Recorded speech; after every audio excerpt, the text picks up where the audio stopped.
The femicide epidemic that is going on around the world is alarming.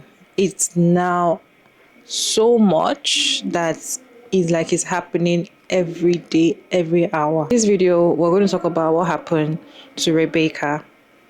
She's an athlete, or she was an athlete, because she's no longer alive, and she was unalived by her ex-boyfriend. Her ex-boyfriend set her on fire alive because they had misunderstanding or arguments. I really can't say, but eyewitness allegedly, they said they saw that he poured gasoline all over her body. Then so he was severely injured, but she was like in coma or something. I think she had 80% degree burn. You all later, because I've seen the news, I just didn't want to talk about it. Later on, like it was yesterday, I saw the news that she's no longer alive. Like she died. The femicide epidemic that is going on, because this is not the only video that I've seen. A woman was unalived by her romantic partner or her ex-romantic partner. What did she do to you to deserve to be unalive? You, or when you look at, or when you try to investigate things, you will see that there is nothing she must have done. It might be acts of jealousy that she's successful. It might be acts of jealousy that he cannot have her. That is why he just had to unalive her in front of our kids. Let me share some few reactions of people talking about this, and I'll be back to share my thoughts at the end of the video. Can you imagine being burned alive? This is what happened to Olympian Rebecca Cheptegei from Uganda. Less than a month after running the Olympics, like the highest point of your career, getting burned by a fire, her partner burned her to basically burn her 80% of her body was burned, and she's dead today. It was premeditated because he brought gasoline and poured it on her and burned her to death. I say this with a heavy heart because he did it in front of her kids. Most of the time, it's the people who are close to us. We need to reevaluate relationship, not just romantic relationship, but friendship relationship. Sometimes it's the people who are closest to us who are planning and plotting our death, who are planning and plotting our demise, who are planning and plotting our downfall. Sometimes it's your best friend, sometimes it's your close friend, sometimes it's your partner, sometimes it's your mother. Sometimes it's your brother, your sister. Sometimes it's the closest people, and in this case, her partner who did this to her. I came from church on the Sunday, and they were arguing, and he burned her, and she died today. Or I don't know if it was today or yesterday she died, but it was reported yesterday, but she died today. This is the most disgusting thing because he did it in front of her kids. And sometimes you can only say this comes from envy. Some people are so jealous and envy of what you have going on in your life, and they're the closest to you.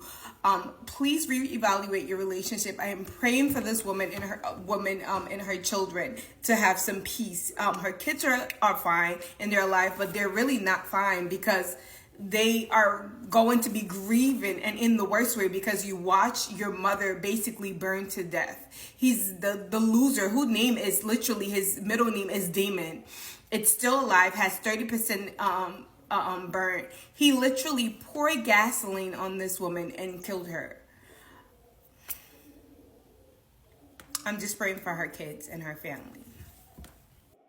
Ugandan marathon runner Rebecca Cheptegei, who was fighting for her life at Moi Teaching and Referral Hospital in Eldoret after allegedly being set on fire by her former boyfriend, has sadly passed away.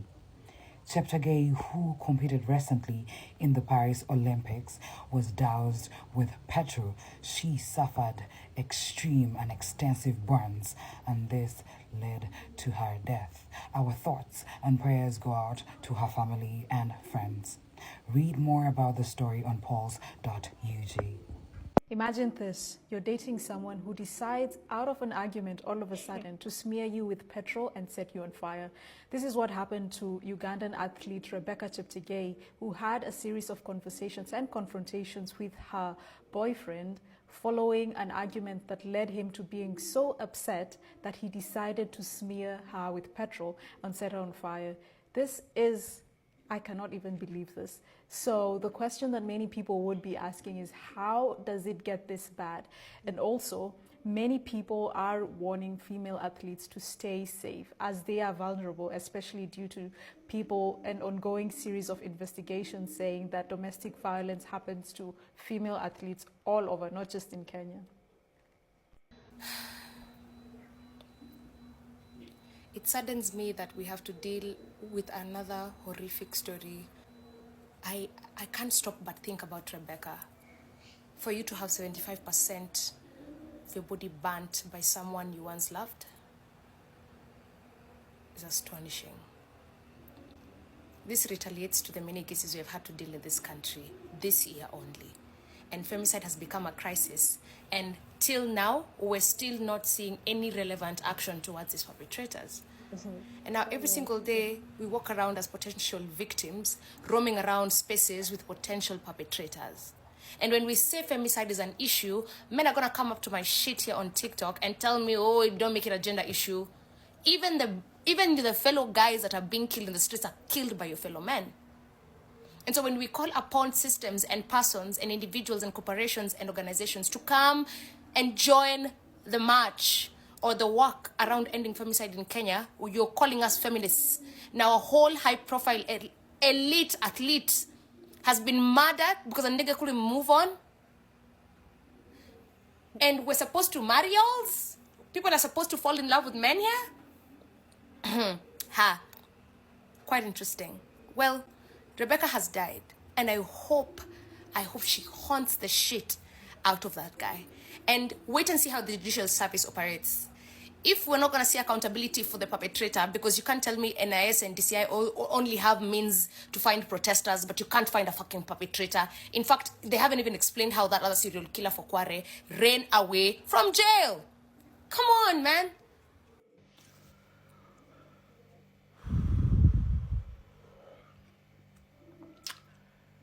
I have tried to do this video more than 6-7 times already today, and it's because I want to say this, I want to speak in this video without being emotional. You know, I want to speak articulately, like I want to be clear. I want to be like not all in my feelings. So I'm going to freestyle this, and I just hope I can keep it together. Yesterday, getting ready for bed, you know, winding down the day, TikTok, as you know, scrolling, FYP, gorgeous girl, Sia Kamara, a Sierra Leonean lady, unalived by her partner. The video I saw was her funeral. She sustained a broken neck, broken ribs, and broken spinal cord. I mean, the real definition of a broken woman, like literally, by her partner. So I went to bed with that.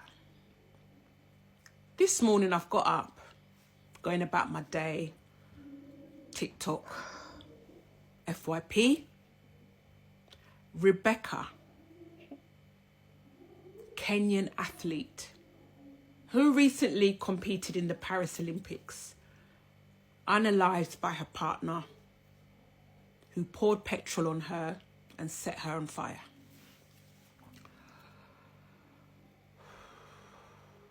African men.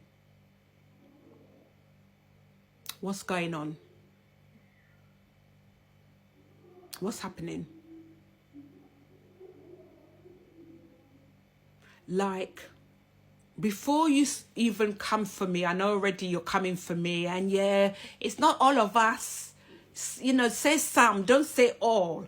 It's, you know, don't put us all. I'm saying all of you. I'm saying all of you with my chest. I'm saying all of you, because if I meet one of you tomorrow, I don't know, actually. I don't know if you're going to pour petrol on me, if you're going to break my ribs, if you're going to unalive me. I don't know. I don't know. Because what in the female femicide is going on here? What is it? Haven't you done enough? As the TikTok sound will say.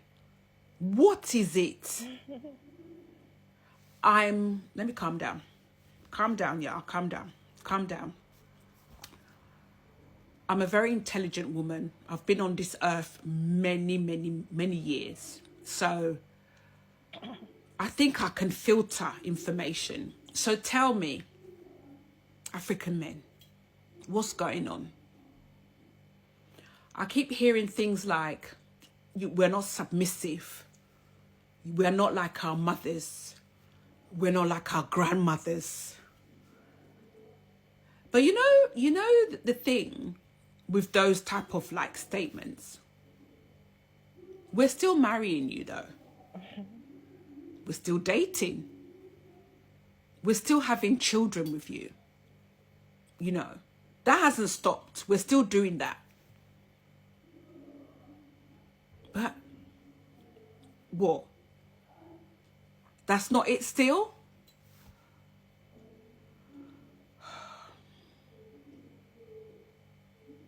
The decentering of men, right, is because, yeah, it's a fact. We've moved on from our grandmothers and our mothers' times. We are succeeding in life. We do have careers. We are business women. We are graduates. We're still wives, mothers. You know, we're pilots, we're bus drivers, we're engineers, we're teachers. We're all of that. So it is what it is right now. I'll tell you that. It is what it is.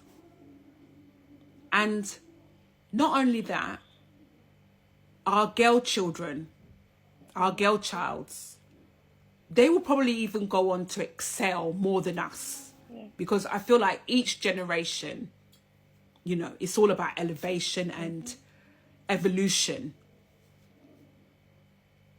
So where are we drawing the line here now? Are you trying to make us extinct? Is that the goal? You want to, like, you just want to eradicate women from the earth? Maybe I'm not getting the you know, the plan, the general, you know, the remit, the assignment. Maybe I'm not getting it. Is that the plan? Because as I'm even speaking to you now, there's a woman out there, millions of women that are being unalived. Yeah. In the last 6 minutes, 3 seconds, I can't even, my brain can't compute how many women have probably been, because these 2 cases are just on my FYP, I just saw in the last 12 hours. So that's like a grain of sand.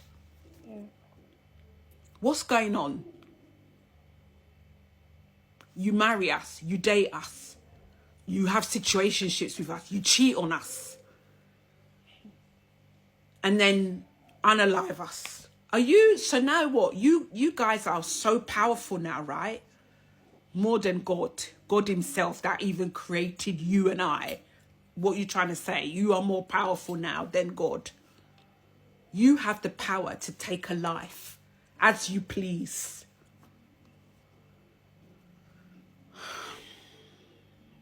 I don't get it.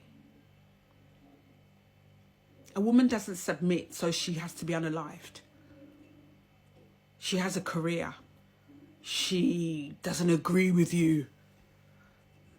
Some of the things are just so minute that you just think, what? that warrants her life being taken. Anyway, comment section, do your thing. I really want to hear from the men. I want to hear from the men because... And also, I'm going to end on this.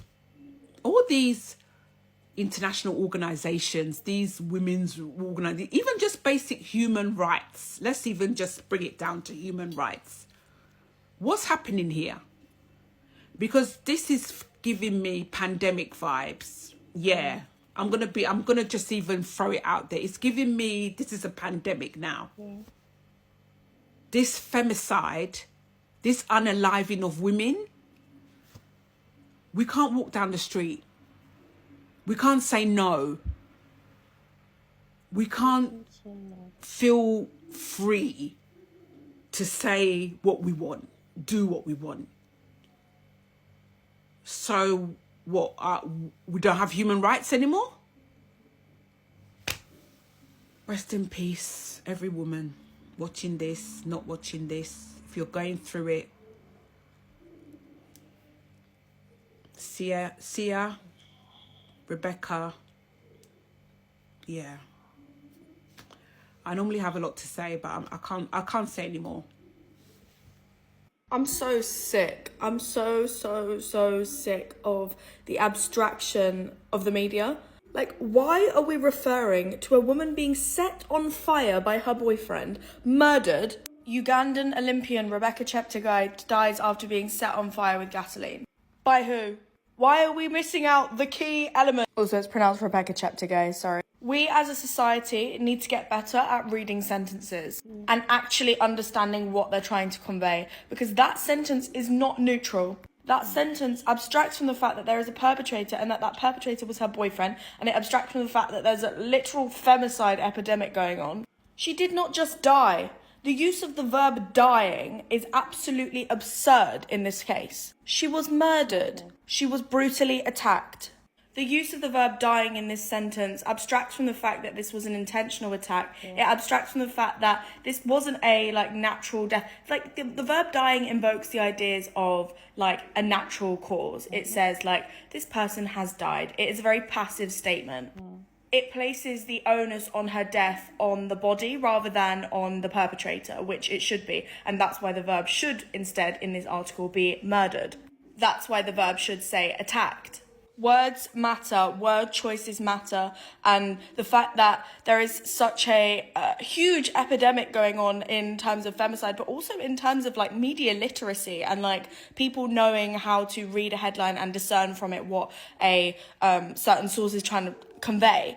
This is why we teach English language in schools. I need people to understand this first and foremost. If you are someone under the age of 18 right now, or I guess 16, and you're wondering why the hell you have to go to English language classes, this is why. This is why. You need to be able to see why someone is choosing the word die instead of murder.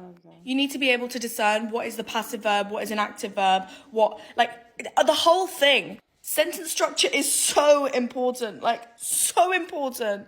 And the media will twist and turn things because they feel like they can, because they have a way with words and they know that people don't. They know that the general public just digests the information, doesn't necessarily look at it critically because we haven't been taught to do that properly. Or actually we have been taught to do it, but it's been so devalued in our society and STEM subjects have just been placed way above that actually no one gives a shit anymore. People just read things. Anyway, this is just one example of hundreds. Just right now, you've got the pensioner in France who has literally been taking her perpetrator, her rapist, to court. The man who organised her gang rape multiple times. And the headlines are being oh, she's seeking revenge. Huh? So now we're conceiving as justice as revenge, right? Makes sense. And then obviously you've got the whole thing about Palestine and how the news is just reporting the most absurd titles. Completely abstracting from who is setting the bombs off, who is dropping the bombs, who is invading who, And this is another thing, and this is why I will always be a proponent of people learning new languages, is that the ability to learn another language has made my English language so much better. The fact that I've had to identify verbs, I've had to identify sentence structures and translate them and try and figure stuff out in a different language, in a different tongue, it means that then I understand the English language so much more intimately because I'm having to translate between them. Now that's a major segue and I could probably talk about that for hours, but like, I feel like there's been so much emphasis placed on STEM subjects in a global landscape. Like, oh, what's useful to the world? What's arty-farty? What's like just for airy-fairy? Like, no. We have a fake news epidemic. We have a media literacy epidemic because the fact that these humanities subjects have been devalued. And this is why. And now we get this. And now the media can just manipulate us even more. Great. This lady, last part talking about English and all of that, made me remember a particular news that I saw whereby this man, it was a white man, and he was trying to talk about what was going on. So it was like a young girl was raped by, like, was it her father? I can't really remember the news in details. So a young girl was raped by her father. The young girl is just 3 years old. She's not a young girl, she's a baby. So sometimes when we talk about this English, when it comes to the title and everything, sometimes they try to cover up so many things. You see them not even talking about the boyfriend. Now we don't even know if there's going to be any justice that's going to happen to the boy. Like, most of the time they get away with it. That is why it keeps happening. That is why they are doing it. That is why they're getting away with raping so much. And to think that this is not only happening in Kenya, the femicide epidemic that is going on, the ones that I've also seen here in Nigeria, I feel like I'm going to talk about it as well. I'm going to bring it out so for awareness, because most people come to my channel and be like, I'm kind of preaching people to hate men. I'm kind of telling people not to be in a relationship. Are these kind of men you want to be in a relationship with that you're not sure what will happen to you the next week? So you don't want to annoy, or you feel like you want to be in a relationship with a man and you're not going to get angry. You're not going to allow him to get angry, so he will not unalive you. And to think that this is just the news that we saw, or we are seeing. There are some that are not even online. There are some that will just happen. Maybe some can just happen like in my neighborhood or something. In your neighborhood, like nobody knows anything. There's some that will happen that nobody is going to talk about it. It's not going to get into the news. Like this is happening does not mean that that's the only thing that is happening in Kenya right now. No. A lot must have happened. And everything else together, coming out together at once, it's really difficult for me to make this kind of videos, to be honest, because we women were not safe anywhere. We're not safe with anybody. What is happening in India? What is happening in France? I saw another one happening in France, Afghanistan, China, Korea, Kenya, Nigeria, US. There was a news I saw in US as well, in New York.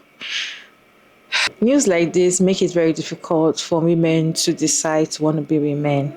I strongly believe because women are now coming out to be independent. They want to make their money. They want to decenter men. They want to be 4B movements. They want to follow the 4B movements. These men are now very angry. They're not very angry because when you look at these women that they're, unaliving, there are women that are successful. Maybe they're jealous, or they feel like you're not humble enough for them, and they cannot control you, so they're afraid of you. There are women that they're afraid of, that it's just. And do they think that when they keep unaliving women like that, will make women to be afraid and want to run to them? Because people say men are natural protectors. I see. What is your take on today's video? Let's talk about it down in the comment section. And thank you so much for tuning in today's video. I'll see you in my next video. Bye.